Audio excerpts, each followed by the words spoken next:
What's going on, internet? Let's talk about DragonBall Gekishin Squadra. This video will be short, likely under 7 minutes, so I hope you listen to the entire thing and share your thoughts in the comments because I'm almost certain you've experienced a lot of these things as well. And I know that makes it sound like I'll be talking about bad things, but it'll be balanced. There's pros and cons that I want to highlight, and I've been playing this game since it released, so I have a lot of things to address. But like I said, it should be all under 7 minutes. I have to start with a disclaimer though. This is technically my first MOBA experience, the first game I've poured countless hours into. I've fallen in love with the game, I'll be honest. However, there are elements of the MOBA format, such as the team-based nature of it, that I think are one of my leading gripes with the game. So, communication. Let me say it 2 more times because it's that important. Communication, communication.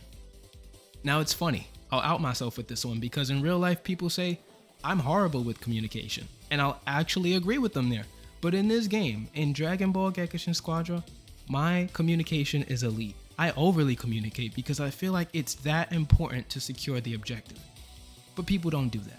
From the moment we're put into matchmaking and you can select your characters and choose your lane or your route, nobody tells you which lane they're going to take. And I've told myself, Chen, you're thinking too much about it. You're expecting too much from the game. However, it's there so that you let your team know how the balance will happen, like who's taking top, who's taking bottom, and it gives us 33 seconds or less to decide how we will compose the team based on the characters and where we're putting certain roles. People don't understand the importance of roles being balanced. Like you have a damage and you have a tank, and then you have a damage and you have a technical. There's a reason why they limit you to 2 damage, 1 tank, 1 tech. There are instances, and I'll be honest, there are instances where I play with my peoples and there's 2 attackers, but that's because we actually are on mics. We can talk to each other. We can exchange information as it becomes known. But when you can't do that, you need to be balanced, and you need to understand that communication is essential. So let's talk about the actual battles themselves. We'll get on the field, and because no one told you which route they're taking, you see 4 people taking bottom lane, which costs us 5 seconds from getting to the Kais up top, which already puts us at a disadvantage. Now there are 2 scenarios. There could be one scenario where their intention is to bum rush the bottom, and maybe I entered a party of 3 people that already know each other, which I completely understand. But if they had all put it on the map before the game started, I would have also decided to go bottom with them. They don't do that, it costs us time, it screws us up in the end, and we lose. That affects my rank. Of course I'd be angry about that. The other thing, pings are there to be used. Nobody pings. They only ping when they're in a pinch and they're getting jumped because they didn't decide to start the game off strong and communicate how things were going to go as we pushed forward. But now they're getting 3v1'd and they want help. I'm not helping you. I'm not switching my lane to come help you when you clearly didn't know how to help me start off right. Okay? The other thing, there are dialogue options in the game. Did you know that characters have dialogue they can exchange? Such as defend the point, or push forward, or fall back, which is the most important one. There are so many times where I see somebody just disappear on me and I get jumped by 3 people because I didn't know that they were going back to heal. And I have to look at the map and see them trailing back and I'm like, what are they doing? Sometimes I see them literally in front of me, just past me. And I'm like, dog, I assume that they're going back to heal because maybe one of our gods are destroyed. We have to stay alive. That actually is important in this game. That's a MOBA thing. That's something I'm learning, is that it's not worth it to try to close a kill and end up dying and wasting 20 seconds of respawn time.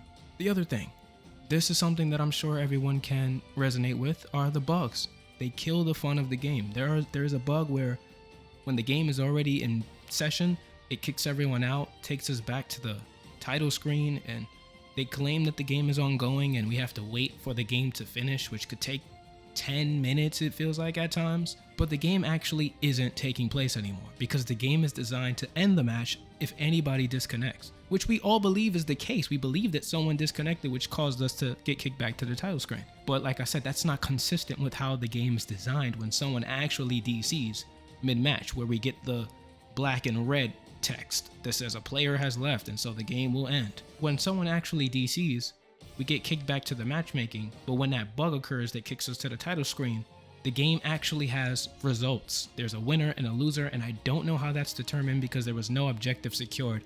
But I'll sit here and ponder, because that's all I get time to do when these crashes happen. This game could benefit from a voice feature down the line, some sort of party mic feature.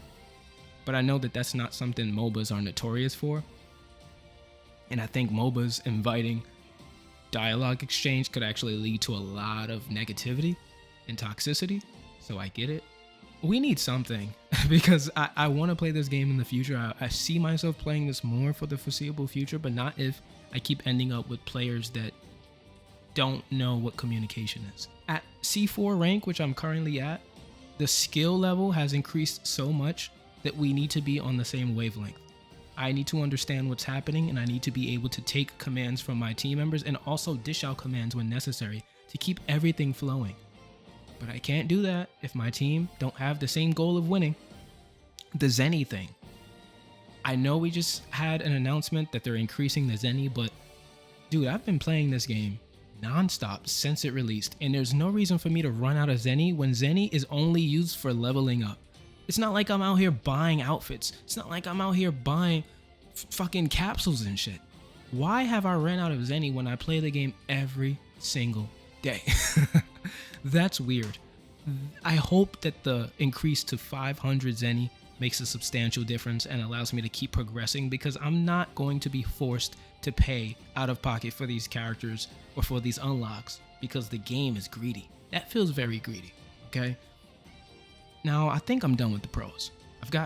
Oh damn, we just passed 7 minutes. I'm sorry, you guys. So I'll do a rapid fire pros for 1 minute, which the game is flashy. The game is fun. I feel like when everybody is using the emotes, it's very lively and it's fun to run routes with people that actually want to talk, and they'll use clap emotes and they'll use celebration emotes or attacking emotes. It's literally like an anime unfolding on the battlefield.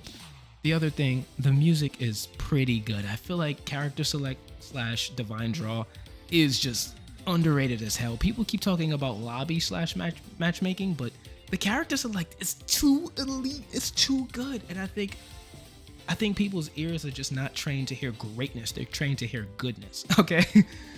I'm listening to greatness. I downloaded that song. That shit is so good. Other thing about this game, it's very fluid, runs 60 FPS. I've had no real stutters or crazy things like that. And just, it has so much sauce. The dialogue between characters on the field, the animations, the finishers, the emotes, the intros, all of it is super saucy. I mean, I'm willing to pay money for those things themselves. They're just that good, okay? I do that before costumes, to be honest. Yeah, it's just easy to play. It's easy to pick up and put down. I love how I can play it on my phone when I'm on the bus or when I'm traveling to work or whatever. That's dope. But yeah, I mean, I've kept it under 10 minutes, so I hope you guys appreciate that. And those are my pros and cons with the game so far. I'll keep playing it. You guys let me know if you agree with some of the things I've mentioned, if you had similar experiences. Also, let me know who your current favorite characters are. Mine are the Gammas and Majin Buu. And I think when Gotenks comes out, he's a technical. I feel like Majin Buu has put on for the technical class, which is a class I used to freaking hate, surprisingly. But yeah, I'll be playing Gotenks before I invest in any other character. But yeah, that's about it. I'll catch you guys in the next one. And for those that don't know and have made it this far, I do stream Gekishin Squadra quite often on Twitch under the name Christian Live. You can copy the name from my YouTube and just put live at the end. That's where I'll be on Twitch, and on TikTok is Christian V2, and YouTube, where you are right now most likely. Subscribe, follow for more, and I'll see you guys in the next video.